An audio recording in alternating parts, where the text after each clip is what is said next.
পয়সা করি একটু সংকট বাবা। আঙ্কেল আপনার নামটা? আমার নাম মোহাম্মদ আবুল কালাম। আবুল কালাম। আচ্ছা আঙ্কেল, ঈদ আসলেই তো আমরা জানি যে আনন্দের একটা ছোঁয়া পড়ে, আমরা পরিবার পরিজনকে নিয়ে কেনাকাটা করি, ঈদ উদযাপন করি। এখন আমরা সেই আনন্দের মুহূর্তটা আপনার কাছ থেকে একটু জানতে চাচ্ছি, আপনি কি কি প্রিপারেশন নিয়েছেন সামনে ঈদে? আপনার বা ফ্যামিলি বা পরিবারের তাদের কি কি মার্কেটিং বা কি কি করা হয়েছে বা কি বাকি আছে? মার্কেটিং বলতে আসলে ভাই আমি এখনো কোনো কিছু নেই নাই, তবে সামনে ইনশাল্লাহ চিন্তা ভাবনা আছে কম বেশি কিছু নিব আর কি। আঙ্কেল আপনার ছেলে মেয়ে কজন?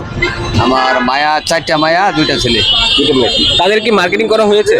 না, আমাদের পরিবারে এখনো কেউ মার্কেট করতে দেয় নাই। কেন? পয়সা করি একটু সংকট বাবা। আচ্ছা। রিক্সা চালে তো সব কিছু সমাধান করা সম্ভব না।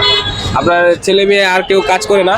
আমার একটা ছেলে কেবল 1 বছর ধরে কিছু কাজ করতে যায়, কেবল এই বয়স সামনে 17-18 বছর।